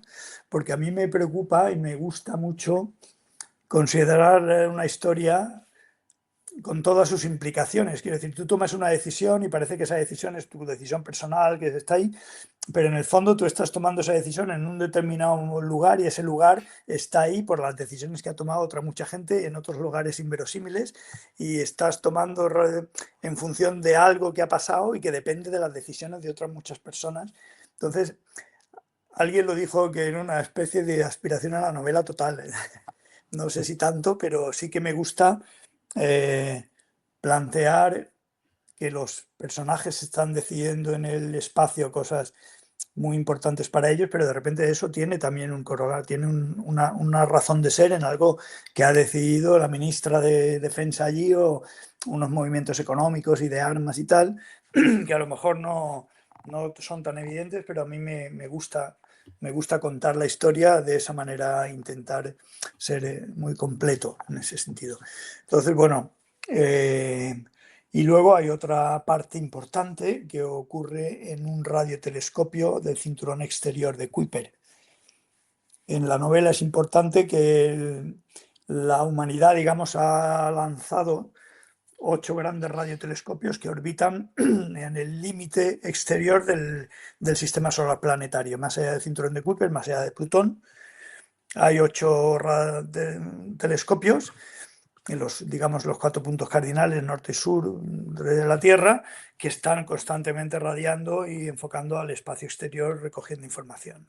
Entonces, uno de ellos es importante para la trama de la novela, tampoco quiero desvelar por qué, y entonces hay varias escenas que ocurren allí, digamos, repitiendo palabras del Señor de los Anillos al final de todas las cosas, ¿no? que decía Frodo, le decía a Sam, ¿no? Entonces, al final de todas las cosas, más allá del cinturón, que es el lugar más alejado que ha llegado nunca el ser humano, pues ahí hay una escena que a mí me gusta mucho, donde llegan al cinturón, al telescopio, y empiezan a pasar cosas allí. Entonces, bueno, esos son los escenarios básicos, que son escenarios siempre dentro del sistema solar. Perfecto, muy bien. Pues hablando de escenarios, quiero pasar a hablar de temas, los grandes temas del mundo de las 6 ruedas. Me gustaría saber, tú como autor, porque luego, una cosa que luego imagino que ya has descubierto es que los lectores te sacan temas que tú a lo mejor no habías pensado. O sea, Totalmente. dices, anda, pues Sí. mira, me gusta la lectura que ha hecho esta persona que yo no había tenido en cuenta y que, oye, que tiene razón. O sea, cuidado con que los lectores, yo os lo digo siempre, cuando una canción sale a la luz, cuando un poema sale a la luz, o en este caso una novela, deja de ser realmente del autor y pasa a ser de los demás. Y, oye, la lectura que haga un lector es tan válida, ¿no?, como la que incluso ha intentado lanzar el autor. Pero bueno, me gustaría saber, dentro de lo que puedas contar, ¿cuáles son los grandes temas del mundo de las 6 ruedas? A ver, cuéntame. Dentro de lo que puedo contar, porque hay algún tema que no se puede contar, para mí, bueno, lo que trata, por un lado, es ese equilibrio geopolítico, esa apuesta por un mundo integrado, ese United World que está descrito en el anexo que comentaba Pablo también, cómo fue el proceso de nacimiento de esa sociedad, nueva sociedad de naciones, que luego a los 4 años se rebautizó como United World y que es un fruto de esa guerra mundial, digamos. Entonces, eso provocó una negociación a altísimo nivel de todos los países, de modo que al final se decidió, que es algo que yo le oía decir una vez a José Monleón, que era uno de mis profesores más queridos de teatro, que era una persona, un gran periodista que ya falleció, siempre muy preocupado por los temas de justicia social y político. Decíamos, las cuestiones que se globalizan ellas solas se han globalizado ya. El tráfico de armas, el tráfico de capitales, el tráfico de personas, el tráfico de drogas, todo eso se globaliza solo. Lo que tenemos que hacer es globalizar todo el resto, el concepto de ciudadanía, la educación, la igualdad de oportunidades, la justicia, ¿no? Entonces, para que eso se globalice, ha tenido que haber esa guerra en mi novela, ¿no? Ha tenido que ver, y eso es uno de los grandes temas, ¿no? Esa fusión, que alguna gente piensa que la globalización es negativa, ¿no? Y yo entiendo que como pérdida de riqueza cultural y de referentes cercanos puede ser un poco asustador, pero ¿cómo podemos hablar de igualdad de oportunidades en este mundo donde de repente no sé qué cosa que estamos usando constantemente se está haciendo en India o en Nepal y los servidores que nos alojan están en cualquier lado? Es imposible, ¿no? Hay que globalizar todas esas cosas, ¿no? Entonces eso es uno de los grandes temas, esa unión global que me parece necesaria para que lleguemos algún día a tener la fuerza suficiente como para poder sacar la cabeza al espacio, que es una empresa titánica, costosísima y muy complicada, ¿no? Entonces los ascensores espaciales ayudan, pero la energía que cuesta salir ahí arriba es brutal, ¿no? Entonces o nos apañamos aquí un poco o eso va a ser imposible. Entonces eso es uno de los grandes temas, ¿no? La cuestión geopolítica, tal. Luego está la cuestión de los SOS y los FAM, ¿no? La cría, la educación, lo que hablaba antes de que me parece uno de los grandes temas nuestros siempre, y está ahí plantear cómo podemos, digamos, mejorar una educación que no elimine la libertad individual, pero que a la vez nos haga más conscientes de que somos parte de un colectivo y que sin ese colectivo no somos nada. O sea, quiero decir, todo nuestro poder, el poder de Elon Musk, depende de la creación de riqueza de toda la sociedad. Que él se pueda apropiar en virtud de la justicia que hay ahora, eso es otra cosa. Pero somos colectivos también, no solo somos individuales. Entonces, ese es otro de los grandes temas que está en toda la novela, ¿no? El conflicto, que para mí siempre ha sido muy importante a la hora de escribir teatro y demás, el conflicto entre el individuo y el grupo, el individuo y el Estado, el individuo y la sociedad, lo que tú quieras, ¿no? Ese conflicto. Luego está, pues, la fascinación por la colonización del espacio, por plantearse cómo puede ser eso. Por eso me hizo mucha gracia cuando vi el podcast y leí la novela de José Carlos Plaza y de Julián Vid, porque era como una precuela de lo que yo estaba escribiendo, pero eso, 2050 yo lo planteo en el 2112, 60 años después, ¿no? Y no solo nosotros, sino toda una generación de escritores está aproximándose al espacio ahora de una forma realista, todos, ¿no? Películas y tal. Y yo creo que son las generaciones de escritores las que van avanzando en ese tema y van definiendo los tropos y tal, ¿no? Entonces, bueno, eso también me parece una de las temáticas más importantes. Y bueno, luego hay muchas temáticas menores, ¿no? Yo estoy estudiando historia ahora, por ejemplo, a distancia en la Universidad Oberta de Cataluña. Me apasiona, me gusta mucho. Y bueno, hay una reflexión también sobre la capacidad de proceso de la inteligencia artificial aplicada al conocimiento histórico, ¿no? Una pequeña temática que aparece ahí el profesor de historia terrestre, que es un loco que hay en la estación, pues plantea que la microhistoria, que es una de las tendencias actuales de la historiografía, ¿no? Pues ya con una inteligencia artificial capaz de procesar todo lo que la gente dice y produce, pues de repente va a tener una capacidad de predicción, de análisis infinitamente superior a lo que hemos tenido, ¿no? Entonces, bueno, eso hay multitud de temáticas pequeñitas que también están por ahí desperdigadas y seguro que se me olvida alguna todavía. Pablo, venga, dale. No, la verdad es que el tema,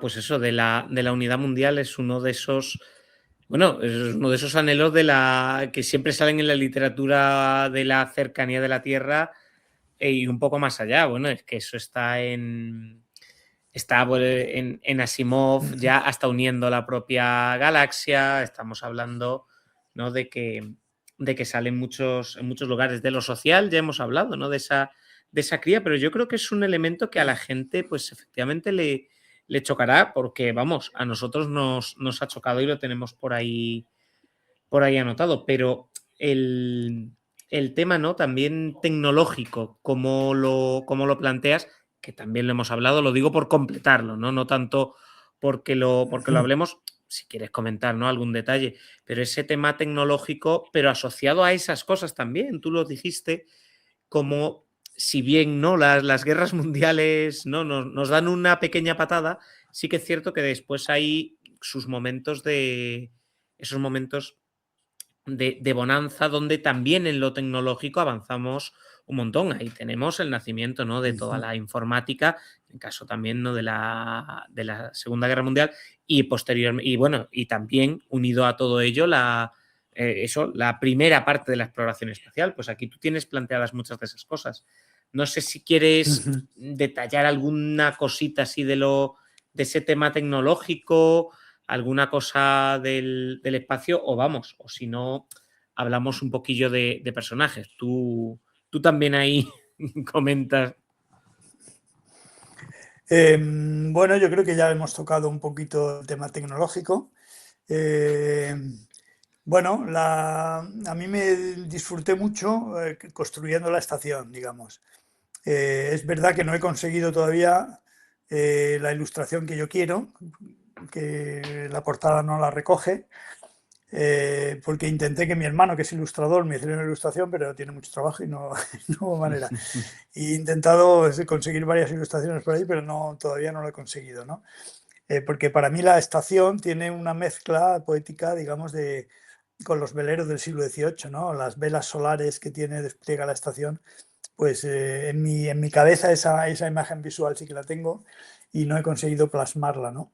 Pero sí que he disfrutado mucho midiendo los volúmenes, calculando el espacio que necesitarían 470 personas, casi 500 para vivir en el espacio, ¿no? Y es lo que tú comentabas antes, el giro de los anillos, contrapuesto para anular el efecto giroscópico, porque aunque no es una nave espacial, no se desplaza, pero sí que hace correcciones orbitales, necesita hacer correcciones orbitales. Entonces, si hay una rueda girando en un sentido, el par de giros se convierte más complicado, ¿no? Entonces, ir desentrañando todas esas cuestiones me divirtió, me gustó mucho, ¿no? Ayudándome, pues eso, de la tecnología actual que hay, de Internet, donde tú buscas y está todo, y en la web esta que os comentaba de Atomic Rockets, que tiene también muchos de esos tropos ahí tratados. Entonces, es mucho más fácil para hoy día escribir, para un escritor que quiere escribir ciencia ficción, es mucho más fácil porque, lo comentábamos antes, aparte de que está todo eso, tú estás viendo películas todo el rato, estás viendo Gravity, estás viendo Interestelar, es un poco más fantástica, pero bueno, estás viendo todas esas cosas que son desarrollos y de repente todo eso ya se normaliza y tú usas el mismo sistema de impulsión que usan en The Expanse o utilizas tropos que ya han sido tratados de una forma más científica y entonces vas avanzando generacionalmente, digamos, en esa tecnología. Y bueno, yo creo que de tecnología ya hemos hablado igual lo suficiente. Sí, entonces yo creo que vamos a ir un poquito, ¿no?, también al alma, ¿no? Me imagino que, y además viniendo del teatro, los personajes tienen un especial peso. Así que, a ver, lo has dicho antes, hay un personaje principal, o principalísimo, porque además es el que narra la mitad de la novela, podríamos decir, ¿no? Porque la otra es esa IA narrando las memorias de esta persona que es Damian, pero pues eso, no sé si quieres comentar algo de Damian o así un poco en general los personajes. Sobre todo a mí me interesa también si hay algún personaje, yo ya te digo, tengo estos 2 primeros capítulos, si hay algún personaje que haya sido más difícil de construir. Pues me resulta más difícil de construir los personajes muy poderosos, o sea, el personaje de la ministra de Defensa, por ejemplo, o de la jefe del Estado Mayor, que son todas mujeres, porque siempre te sientes más inseguro, ¿no? Ahí tratando ese tipo de personas. Y me ha dado un poco de más, o sea, me parece más complicado ponerte en la piel de alguien que está tan lejano a ti, ¿no? Sobre todo además que son pues con un grado de poder muy alto y además en un tema pues muy alejado, ¿no? de mí, que es el ejército, la parte militar, la parte de defensa.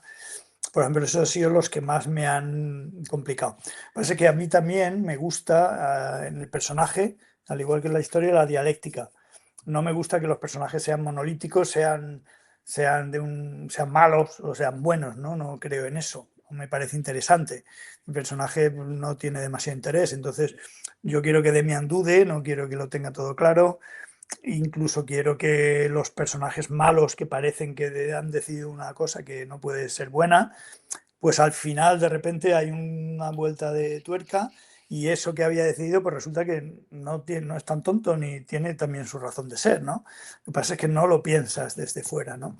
Entonces, esa construcción, digamos, de quita y pon, de pon por un lado y luego lo modificas, eso es algo de lo que más de lo que más disfruto. Es verdad que tiene que ver con el teatro, con esa con esa sugerencia para lo que va a hacer el actor de darle elementos que luego el actor va a multiplicar.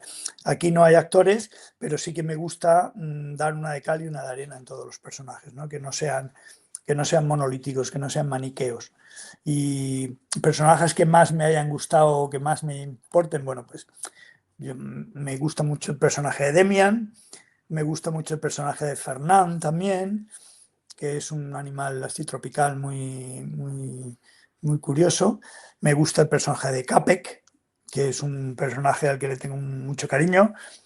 Es bueno, tampoco quiero hacer spoiler para los que lo lean, pero bueno, es un personaje que se ha hecho a sí mismo en varias ocasiones y que ha resurgido de sus cenizas después de haber tenido graves problemas y que me gusta mucho.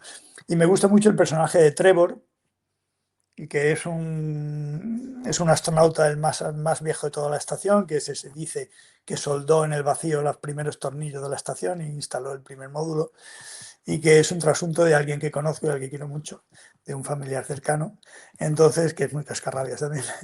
Y me gusta mucho ese personaje, le tengo mucho cariño.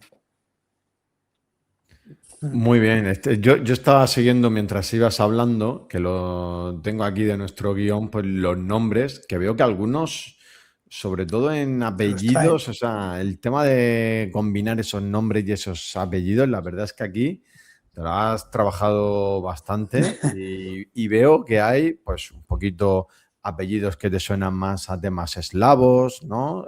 Nombres que te suenan más a cosas españolas, asiáticos, ¿verdad? O sea, hay una mezcolanza de culturas, de razas. Imagino que también ahí, teniendo en cuenta que es una novela, entiendo, globalista, has querido tener en cuenta ese aspecto, ¿no? Sí, eso era importante para mí y fui escogiendo los nombres buscando con bastante cuidado. O sea, decía, me falta un hindú, pues este personaje lo vamos a hacer de hindú, porque es importante para la novela en el sentido de que yo imagino, o es lo que proyecta en esta novela, que es una sociedad mucho más mestiza la que hay en el 2112, ¿no? Se ha mezclado mucho más porque incluso se ha favorecido esa mezcla, ¿no? Y entonces me interesaba buscar apellidos y resonancias de todas las partes del mundo, ¿no? Evidentemente hay una preponderancia del asiático, ¿no? O sea, en la Tercera Guerra Mundial, digamos que el bloque que ganó fue el bloque de los emergentes aliados con China. Entonces ha habido un proceso de orientalización también, pero también se han perdido muchas especificidades chinas. Por ejemplo, los apellidos chinos son 100, no sé cuántos son, 100 o 200, que siempre son los mismos, o sea, no hay apenas variación. Sin embargo, en mi novela ya no pasa eso. Los niños, los criados socialmente, no tienen apellido, escogen su apellido cuando llegan a los 15 años o los 16, escogen un apellido que les gusta simplemente y no siguen las leyes, digamos, tradicionales de los apellidos, ¿no? Pero sí que hay una variación de todo el mundo, porque hay gente de todo el mundo, incluso hay algún inuit por ahí también sirviendo en la prisión. He intentado buscar personajes que procedieran de todas las partes. También hay una cosa que me he currado y que no suele darse cuenta nadie, pero no se menciona en ningún momento ninguna nación. Las naciones dejaron de existir y todas las referencias que se dan son geográficas. Tú hablas de la cuenca del mar Adriático para referirte a Croacia y toda esa, la cuenca continental del mar Adriático, y te estás refiriendo a la península de tal. O sea, nombres que geográficamente tenemos muy olvidados, porque nuestra generación, a lo mejor en el siglo XIX, a principios del XX, toda esa cultura geográfica sí existía, pero tú le dices ahora a mi hijo cuál es la península de Kamchatka o la península escandinava misma, y se queda pensando diciendo, no lo tengo muy claro. Y eso es así. Entonces se ha retomado en este mundo en que ya las naciones no existen, se han borrado esas fronteras y la gente se refiere a los sitios por sus nombres geográficos, ¿no? La cuenca del Río Negro, no hablas de Colombia o de Brasil, ¿no? Entonces, eso me gusta también, porque creo que es algo que estamos perdiendo, ¿no? Ese conocimiento geográfico que se tenía hace a lo mejor 50 años o 100, en las nuevas generaciones no lo tienen, o me da a mí la impresión de que no lo tienen, y me parece global, me parece útil. Nada que no se resuelva jugando al Risk, ¿verdad? Que con el Risk, Exacto, la verdad que muchos territorios más o menos te quedan claros. A ver, Nemba, Sí, vamos a entrar en recta final, ¿vale? Sí. Y nos reservamos una pregunta cada uno y ya entramos en el bloque de conclusiones. Venga, a ver, tu bala de plata, venga. Tengo aquí una cosa muy interesante con estas influencias que engancha precisamente también con los personajes. Voy a empezar con el señor Orson Caloguín. Este señor puede ser que tenga referencias, por un lado, a Orson Scott Card y por otro a la señora Úrsula K. Le Guin. Totalmente. Lo digo porque sí. Además, y así aprovecho y hago la pregunta más a lo largo, ¿no? Hay, ya nos has dado varias pistas, ¿no?, de influencias de ciencia ficción, pero yo creo que has además puesto muchos guiños, porque, por ejemplo, que un cocinero se llame Jim Silver en una novela que tiene algo de aventura, yo diría que La Isla del Tesoro también tiene algo que ver, ¿no? Entonces, sí. yo ahí, eso, un poco preguntar, mitad ese tipo de, ya nos has dicho muchas influencias, sobre todo literarias, así que un poco, ¿qué más influencias, aparte de las de ciencia ficción, has tenido? Has dicho en un principio Salgari, pero también querría que nos comentaras alguna otra, y si hay muchos más de estos guiños aquí metidos, porque eso a mí me ha tocado el corazoncito. Sí, cuando yo empecé a buscar los nombres de los profesores de la escuela, de profesores que están enseñando astronáutica, dije, ¿de dónde puedo sacar? Y entonces empecé a jugar, no está en todos, y en algunos no es demasiado afortunado, en otras, pero sí que hay muchos guiños a escritores de ciencia ficción, ¿no? El Cixin Liu, que es un guiño a tal, James Amboise, que es Asimov. aunque a veces le cambio el nombre para que me suene más eufónico, lo que sea, o este Orson K. Le Guin, que es Úrsula K. Le Guin, efectivamente. Y hay Jamey Kiflik, que es Philip K. Dick, son mezclas de las letras de los apellidos. Hay varios profesores, una mayoría, que tienen nombres que hacen referencia a autores que he leído y que me han gustado, ¿no? Pues Asimov, Philip K. Dick, Ender, Arthur C. Clarke, Heinlein, bueno, toda la edad de oro de la ciencia ficción, ¿no? De la época. Luego también hay cosas ya más modernas, ¿no? Por ejemplo, Capek Karelia viene de Karel Capek, el autor de La Guerra de las Salamandras, que es un autor de ficción especulativa, de ciencia ficción, pero más anterior, ¿no? También hay mucho de Tolkien, efectivamente, y hay mucho para mí, yo cuando presento la novela o estoy intentando explicarla cuando estoy filmando libros y tal, hablo para mí es una novela de aventuras, en el fondo, como en su época podía ser La Isla del Tesoro. O sea, y porque hay varios momentos en que incluso el Capek hace referencia a los astronautas que se lanzan al vacío, igual que los marineros del siglo XVI o del XVIII, bueno, sobre todo el XVI, que no sabían dónde iban, se lanzaban en sus barcos a explorar, ¿no? Entonces son átomos solitarios que buscan valles de donde volver a fundar una civilización, ¿no? Entonces los astronautas van un poco de eso. Entonces sí, es una novela de aventuras y La Isla del Tesoro es una referencia muy clara. Y también hay muchas cosas de autores contemporáneos. Me gustan mucho los relatos de Anna Starovinets, por ejemplo, o bueno, uno de mis referencias es Andy Weir, que me ha gustado mucho tanto las 3 novelas que ha sacado y también las llevadas al cine.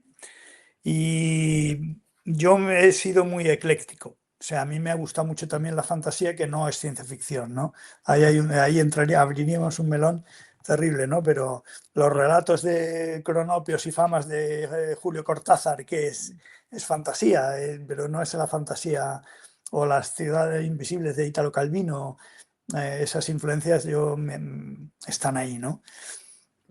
Y luego pues muchos clásicos de la gran literatura, Chekhov, Dostoyevsky, Gogol, Shakespeare, Molière, Goldoni, Cervantes y todo el realismo mágico, yo leí mucho. Y bueno, eso está ahí, una amalgama ecléctica de referencias.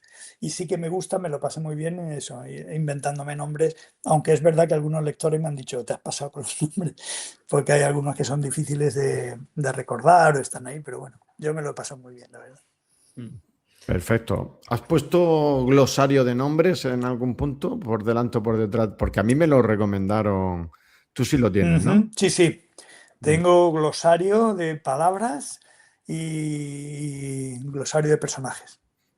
Yo es algo que he aprendido que tengo que hacer para la segunda parte en EMBA, porque además me lo dijo mi suegro. Mi suegro me dijo, al final me he tenido que coger una libreta e ir apuntándome los nombres para no perderme. Así es que en la segunda parte, por lo menos de mi pequeña saga, sí que habrá un ya glosario tengo curiosidad por leerla. Bueno, será un honor y una responsabilidad para mí que algún día tengas un Frontera Estelar en tus manos. A ver, por mi parte, yo quiero terminar con una pequeña reflexión. Le doy paso a Nemba y luego ya nos cierras tú, nos pones el broche de oro a este rato de conversación. Y yo con la reflexión que quiero terminar, sobre todo para la audiencia de Fase 24, para los que han llegado a este punto, estoy seguro que los que han llegado a este punto, el libro se lo van a comprar. O sea, lo tengo clarísimo. Así es que lo que yo quiero es hacer un alegato hacia la apuesta por la ciencia ficción española, un alegato también hacia la apuesta por autores que no necesariamente aquí hemos nombrado. Acabas de hacer un listado de grandísimos nombres, de grandísimos autores entre clásicos y entre actuales, pero oye, también hay un grandísimo número de autores que a lo mejor no copan los titulares de los grandes periódicos, a lo mejor no abren informativos o a lo mejor no están en el super top de los bestsellers, pero que hay pequeñas joyas por ahí escondidas, en este caso en la ciencia ficción, que yo creo que también merecen ser descubiertas y ser disfrutadas. Así es que queridos amigos de Fase 24, os recomendamos hace unas semanas Guerras Lunares, creo que no nos equivocamos. Hoy os recomendamos El mundo de las 6 ruedas porque yo creo que es un libro que nos va a aportar mucho, y el que haya estado escuchando a Julio durante este rato que hemos estado, yo creo que lo tenemos ya más que convencidos. Es que como la novela ya ha empezado a volar, solo tengo que decirte, Julio, que mucha suerte los próximos meses, que la gente se siga sumando. No sé si vas a venir a la Feria del Libro de Murcia, que la tenemos en octubre, pero si vienes te puedo asegurar que estaré ahí con mi ejemplar esperando en la caseta pacientemente para que me lo firmes. Así es que nada, yo por mi parte desearte mucha suerte en las próximas semanas y meses con esta historia, ¿vale? Muchas gracias. Yo me intento mover todo lo que puedo. No sé si podré ir a Murcia, o no sé si Eride tiene ya alguna caseta, y lo intentaré. Pero bueno, estoy totalmente de acuerdo contigo en que hay que romper una lanza por la ciencia ficción, que es un género injustamente en España, en otros lados no, pero en España es así. Se me ha olvidado también citar a un autor que para mí me gusta mucho de ciencia ficción, que es César Mallorquí, que he leído bastante. Por ejemplo, hay grandes autores españoles, Víctor Conde también, Sabino Cabezas, que me gusta mucho El expediente Hermes y otra novela que tiene también. O sea que hay también muy buena ciencia ficción española funcionando por ahí. Y bueno, José Carlos Plaza en Vid. Y bueno, efectivamente, para mí la ciencia ficción es el primer género del mundo, o sea, porque para mí las cosmologías mesopotámicas, egipcias, del Levante, romanas, todo que son, sino ciencia ficción, ¿no? Son world building muy completos sobre el misterio, ¿no? Sobre el sentido de las cosas, ¿no? Entonces, eso en el fondo es asimilable a la ciencia ficción. Y bueno, yo creo que la gente puede ser muy feliz. Yo ahora que estoy presentando el libro en la FNAC y tal, mucha gente me dice, pero es que la ciencia ficción, y yo siempre les digo, dale una oportunidad, pruébala. Hay de todo, es un cajón desastre en muchas cosas ahí, pero bueno, ahí siempre vas a encontrar algo que te sorprenda. Yo animo a todo el mundo a que se lance, sí, también. Muy bien. Nemba, vamos con tu cierre. Con mi cierre, pues bueno, tengo que decir que si esta horita y media larga no ha llegado para gustar, leeros los 2 primeros capítulos. Ya solo el primer capítulo es una cosa, pues que sí, que tiene ese toque de historia de aventuras, porque además, claro, desde el principio lanza muchas cosas, te engancha porque tiene, desde ese mismo primer momento, tiene acción, pero no solo eso, sino que tiene y ya te está planteando un gancho de aquí pasa algo más.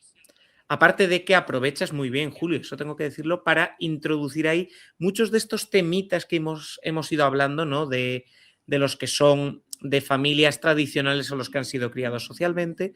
Entonces, yo tengo que decir que también, yo no sé si te pasarás próximamente por Granada, pero en cualquier caso, yo sí también, ya se lo dije a Javi también con lo de Guerras Lunares, yo creo que merecerá la pena hacer un capítulo en particular ya hablando de las tramas, de qué nos ha parecido bien, qué nos ha parecido que estaba exagerado, qué nos ha parecido que estaba excelente, porque yo de verdad, yo tomé apuntes, ¿no? De hace cosa de un mes, cuando ya planteamos esto y tal, y cuando hoy he releído digo, pero si es que tengo muchas ganas de que llegue el verano y poder sentarme a leer. Y de hecho, bueno, con nuestra compañera Inés Iborgüen me tienen planteado, tenemos que trabajar este tema de Star Wars. Entonces yo tenía en este verano muchas ganas de leer mucho ya de ciencia ficción otra vez y de fantasía. Entonces, pues quiero decirte, Julio, que tengo muchas ganas de este verano hacerme con el libro. Así que, pues nada, muchísimas gracias por haberte pasado. Creo que planteas una historia muy interesante, un mundo muy interesante, que yo he dicho que a mí es una cosa que me encanta y que espero que te haya gustado estar con nosotros y que puedas volver para que hablemos de la novela.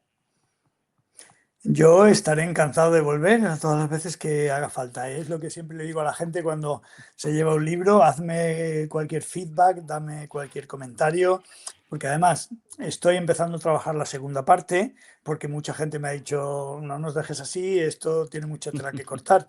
Y yo digo, sí, sí, es verdad, demasiado. O sea, hay mucha tela que he planteado y que no he cortado, ahora tengo que meterme a cortarla. Entonces, todo el feedback del mundo me viene bien. Y desde luego está muy a gusto.